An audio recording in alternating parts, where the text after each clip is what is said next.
જય આદિવાસી, જય જોહર.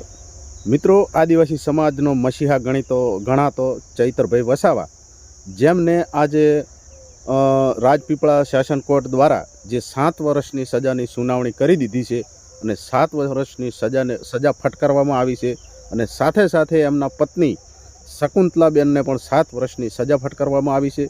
અને આજથી ચૈતરભાઈ વસાવા અને શકુંતલાબેન વસાવા અને સાથે લગભગ 7 જેટલા આરોપીઓને પણ નાની નાની સજાની સુનાવણી થઈ ગઈ છે. અને એના ભાગરૂપે હવે ચૈતરભાઈ વસાવા 7 વર્ષ જેટલા સમય માટે જેલની પાછળ ધકેલી દેવામાં આવશે. જે મનસૂબો ભારત સરકાર, ભાજપ સરકાર ધરાવતી હતી અને જેના મોઢામાં લાડવા ફૂટતા હશે એવા મનસુખ વસાવાના આજે ખુશીનો પાર નહીં હોય. કારણ કે જે પ્રમાણે અત્યારના આગળના સમયથી મનસુખ વસાવા જે રીતે ચૈતર વસાવાને લઈ અને જે રીતે ટિપ્પણીઓ કરતા હતા, ચૈતર વસાવાને ઉતારી પાડવાની વાત કરતા હતા અને ચૈતર વસાવાને લડાઉને બિહેવ વગરનો વ્યક્તિને એવું બધું ઘણું બધું ચૈતર વસાવા વિશે મનસુખ વસાવા જેમ આંખના કણાની જેમ ખૂંચતા હતા ચૈતર વસાવા, મનસુખ વસાવા એના મોઢામાં આજે લાડવા ફૂટી રહ્યા છે.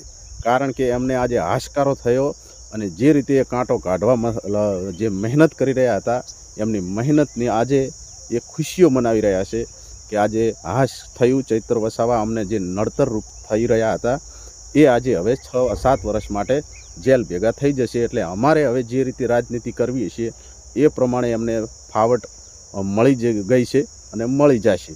એવા મનસૂબો ધરાવનાર મનસુખ વસાવા આજે એમની ખુશીનો કોઈ પાર જ નથી. પરંતુ આ સમગ્ર મામલો કેવી રીતે આ કેસ થયો એ પણ આપણે સૌ જાણીએ છીએ કે ચૈતરભાઈ વસાવા લોકોના હક માટે જે અવાજ ઉપાડતા હતા અને લોકોના અધિકાર માટે, લોકોની જમીનો માટે જે લડતા, જંગલની અંદર આદિવાસી સમાજના દરેક સમાજના લોકો માટે લડતા એમના વિસ્તારમાં, અને વારંવાર એમના લોકો માટે લડવાના લીધે વારંવાર ચૈતરભાઈ વસાવાને જેલના સળિયા ગણવા પડી રહ્યા હતા. અને ઘણી બધી વાર ચૈતરભાઈ વસાવા આની પહેલાં પણ 3 મહિના જેલની પાછળ રહી ચૂકેલા છે. કોના માટે? કે આદિવાસી સમાજના પીડિત વ્યક્તિઓ માટે, નિસહાય વ્યક્તિઓ માટે એ ચૈતરભાઈ વસાવા વારંવાર જેલમાં જઈ રહ્યા હતા. પરંતુ આની પહેલાં પણ એક આદિવાસી સમાજ રાજપીપળાની અંદર, ડેડિયાપાડાની અંદર જે આદિવાસી સમાજ ખેડૂત વર્ગ જેને કહી શકાય, એ જંગલની અંદર ખેતી કરતા હોય અને એમની જમીન ઉપર વન અધિકારીઓ આડકતરી રીતે એમના આખા જમીનની અંદર વાવેતર કરવાની મનાઈ કરી અને ખેડૂતોના પાકને નુકસાન કરી નાખ્યું. અને એવાની અંદર ચૈતરભાઈ વસાવાએ વન અધિકારીઓને બોલાવી અને જે રીતે એ ચર્ચા થતી હતી એમના ઘરે બોલાવ્યા હતા.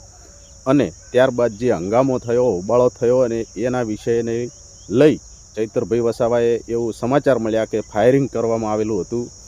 અને આવી રીતે વન અધિકારીઓએ ચૈતરભાઈ વસાવા ઉપર FIR દાખલ કરાવી હતી. અને જેને લઈ અને લગભગ 3 વર્ષ પછી આજે ચૈતરભાઈ વસાવાને રાજપીપળા કોર્ટ દ્વારા સજા સુનાવણી કરી દીધી છે. અને જેની અંદર ચૈતરભાઈ વસાવાને 7 વર્ષની જેલ તો સાથે સાથે જે એમનું ધારાસભ્ય પદ છે એ પણ આ સરકારે ઝૂંટવી લીધું ગણાય. કારણ કે જે રીતે ભાજપ સરકાર ચૈતર વસાવાને પાડી દેવા માગતી હતી, આજે એમના વિચારો અને વિચારધારામાં એ કામયાબ થઈ ગઈ ગણાય. મનસુખ વસાવા જે રીતે ચૈતર વસાવાને ઉતારી પાડતા અને એવું જ ધારી રહ્યા હતા કે આ વ્યક્તિ અથવા હારી જાય અથવા કોઈ પણ ભોગે આને જેલની પાછળ કેવી રીતે ધકેલી દેવો, એમનું જે આખું ષડયંત્ર, એની અંદર પણ મનસુખ વસાવા કામયાબ થઈ ગયા. પરંતુ આખા ચૈતર વસાવાને જ્યારથી કોર્ટે ચુકાદો આપ્યો અને જે સજા ફટકારી એને લઈ અને આમ આદમી પાર્ટીના નેતા ગોપાલ ઇટાલિયા મેદાનમાં આવ્યા છે. અને જે રીતે આ ચૈતરભાઈ વસાવા ઉપર સજા થઈ છે એને લઈને ઘણી બધી અમને ચર્ચા કરી છે, એ પણ સાંભળીએ. અને ગોપાલ ઇટાલિયા કહી રહ્યા છે કે અમે હજુ આગળ હાઈકોર્ટ અને સુપ્રીમ કોર્ટ સુધી લડત આપીશું. અને આદિવાસીનો જે મસીહા ગણાતા ચૈતરભાઈ વસાવા એ અમારા માટે અને આખા આદિવાસી નર્મદા જિલ્લો હોય, ભરૂચ જિલ્લો હોય કે અંબાજીથી ઉમરગાંવ સુધીના વિસ્તારની અંદર જે રીતે ચૈતરભાઈ વસાવા એક હીરો છે અને હીરો રહ્યા છે, હીરો તરીકે એમને કામગીરી કરીને બતાવી છે. એ પ્રમાણે અમે ચૈતરભાઈની સાથે છીએ અને પૂરેપૂરી લડત આપીશું. અને ચૈતરભાઈ વસાવાને યોગ્ય ન્યાય મળે એની પૂરતી કોશિશ પણ કરવાના છે. તો સાંભળીએ ગોપાલભાઈ ઇટાલિયાએ શું નિવેદન આપ્યું. આજે એક મહત્વના સમાચાર મળ્યા છે, બધાને જાણ છે એવી રીતે ગુજરાતભરમાં છેલ્લા ઘણા વર્ષોથી આદિવાસી સમાજ સાથે ખૂબ અન્યાય થતો હતો. આદિવાસીઓની જમીન અલગ અલગ સરકારી પ્રોજેક્ટમાં પડાવી લેવી, આદિવાસી બાળકોની શિષ્યવૃત્તિ ખાઈ જવી, આદિવાસી વિસ્તારોમાં નકલી કચેરીઓ ખોલવી અને આદિવાસીઓ સાથે ભયંકર અન્યાય અને અત્યાચાર કરવામાં આવતો હતો. એવા સમયે 2022ની વિધાનસભાની ચૂંટણીમાં આદિવાસી સમાજ માટે એક આશાના કિરણ તરીકે ચૈતર વસાવા નામનો આગેવાન ઉભરી આવ્યો અને ચૈતર વસાવા 2022ની વિધાનસભાની ચૂંટણી જીત્યા પછી ધારાસભ્ય તરીકે ગુજરાતભરના આદિવાસીઓના પ્રશ્નોનું, પીડાનું, સમસ્યાનું સતત નેતૃત્વ કરતા આવ્યા છે. એ ચાહે આદિવાસી બાળકોના સ્કોલરશીપનો મુદ્દો હોય, જળ, જમીન, જંગલના અધિકારોનો મુદ્દો હોય, ગ્રામ પંચાયતોની સ્વાયત્તાનો મુદ્દો હોય, અનુસૂચિ 5, અનુસૂચિ 6 નો મુદ્દો હોય, માઇનિંગને લગતા મુદ્દા હોય, આદિવાસી વિસ્તારોમાં આદિવાસી બાળકોના અનામતના દાખલા બાબતના મુદ્દા હોય, તમામ મુદ્દે ચૈતર વસાવાએ ગુજરાતભરમાં પૂરી મજબૂતીથી, પૂરી તાકાતથી લડાઈ લડી છે અને આદિવાસી સમાજ માટે ન્યાય અપાવવાનું કામ કરતા આવ્યા છે. ભાજપે ચૈતર વસાવાને ઝુકાવવા માટે, ડરાવવા માટે, એને મનોબળ તોડી નાખવા માટે અનેક પ્રયત્નો કર્યા. ગૃહમંત્રીએ ડેડિયાપાડા જઈને અનેક સભાઓ કરી, પ્રધાનમંત્રી ડેડિયાપાડા આવ્યા, અનેક મોટા મોટા નેતાઓ ડેડિયાપાડા જઈ અને ચૈતર વસાવાનું મનોબળ તોડવા, ચૈતર વસાવાને તોડે પાડવા માટેની કોશિશ કરી.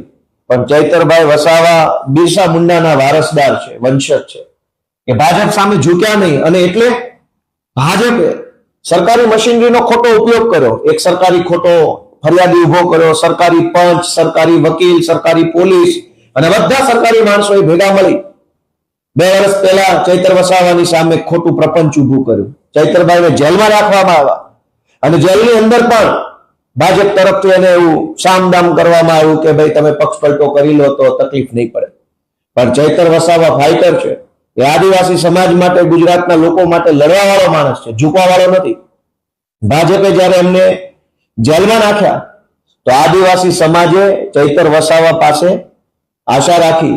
ચૈતર વસાવાને જિલ્લા પંચાયત જીતાડી આપી. આદિવાસી સમાજે આદિવાસી વિસ્તારની અનેક તાલુકા પંચાયતો, જિલ્લા પંચાયતો, આ નર્મદાની જિલ્લા પંચાયત બનાવી દીધી. શું કામ?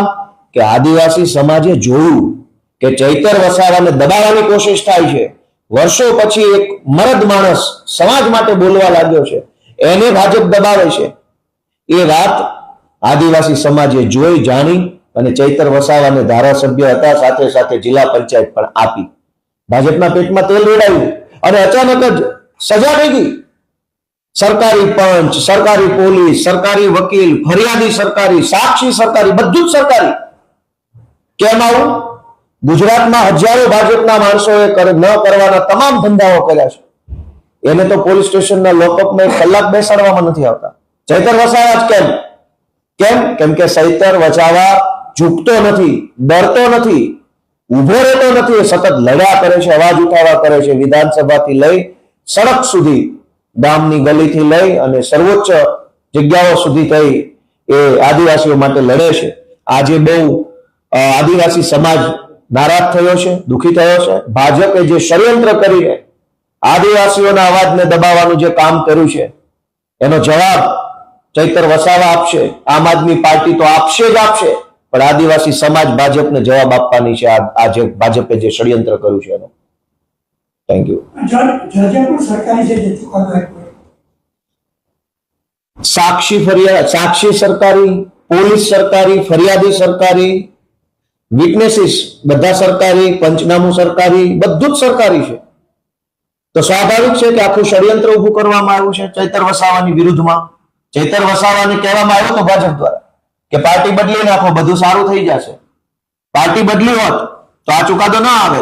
એનો અર્થ એ થયો કે ચૈતર વસાવાને ફસાવવા માટે સરકારી તંત્રનો દુરુપયોગ કરવામાં આવ્યો છે અને કોઈ પણ રીતે ચૈતર વસાવા એની રાજકીય કારકિર્દી ખતમ થઈ જાય, ચૈતર વસાવા આદિવાસીઓ માટે બોલતો બંધ થઈ જાય, ચૈતરભાઈ મુદ્દા ઉઠાવતા બંધ થાય, એનું મોઢું બંધ કરવા માટે, એને ઝુકાવી દેવા માટે એની રાજનીતિ બરબાદ કરવા માટે થઈ આ ષડયંત્ર કર્યું છે. પણ અમે આમ આદમી પાર્ટી, અમારી આખી ટીમ ચૈતરભાઈ વસાવાની સાથે છે. આદિવાસી સમાજ ચૈતરભાઈની સાથે છે. ભાજપ સામે અમે ઝૂકવાના નથી ક્યારેય. ગોપાલભાઈ, આપ વકીલ એડવોકેટ છો. ખાસ જ્યારે 7 વર્ષની સજા પડી છે તો ધારાસભ્ય પદ પણ એમનું જોખમમાં છે. હવે પછી કાનૂની રસ્તો પાર્ટી કઈ રીતે અપનાવવાના છે? હાઈકોર્ટમાં, સુપ્રીમમાં કઈ રીતે? અમારા સુપ્રીમ કોર્ટની એડવોકેટ્સની ટીમ અત્યારે સક્રિય છે દિલ્હીથી. અમારા ગુજરાત હાઈકોર્ટના એડવોકેટ્સ પુનિતભાઈ જુનેજા, ઓમભાઈ કોટવાલ, દિવ્યેશભાઈ સહિતની અમારી ટીમ, પ્રણવભાઈ, બધા એક્ટિવ છે. હું પોતે પણ આમાં એક્ટિવ છું. જે કંઈ પણ કાયદાકીય રસ્તાઓ અમારી પાસે છે એ રસ્તાઓના માધ્યમથી અમે ઉપરની અદાલત, એના ઉપરની જ્યાં જવું પડશે ત્યાં જઈશું અને ન્યાયતંત્ર પાસેથી થોડા ઘણા ન્યાયની અપેક્ષા રાખીશું. પણ આખો ઘટનાક્રમ છે એ ભાજપ પ્રેરિત ઘટનાક્રમ છે. ચૈતર વસાવા જ કે ગુજરાતના ઇતિહાસમાં અનેક કાંડ, કૌભાંડ ને દુર્ઘટનાઓ બની છે. હજારો ઘટના બની છે. કોઈને સજા નહીં, સજા માત્ર ચૈતર વસાવાને. આ સજા શેની છે? આદિવાસીઓ માટે, ગુજરાત માટે બોલવાની સજા થઈ ચૈતર વસાવાને, અવાજ ઉઠાવવાની સજા થઈ, ભાજપ સામે નહીં ઝૂકવાની સજા થઈ છે, સરેન્ડર નહીં થવાની સજા થઈ. પણ અમે લડી લઈશું. આવું તો ઘણા બધા નબળા સમયને, નબળા સંજોગોને અમે જોયા છે. આમાંથી પણ બહાર આવશે ચૈતરભાઈ. અમે બધા ભેગા મળીને લડીશું અને ચૈતરભાઈ ગુજરાતનો હીરો છે, એ હંમેશા આગળ વધતા રહેશે. એવું માનવું એ આપણી ફરજ છે.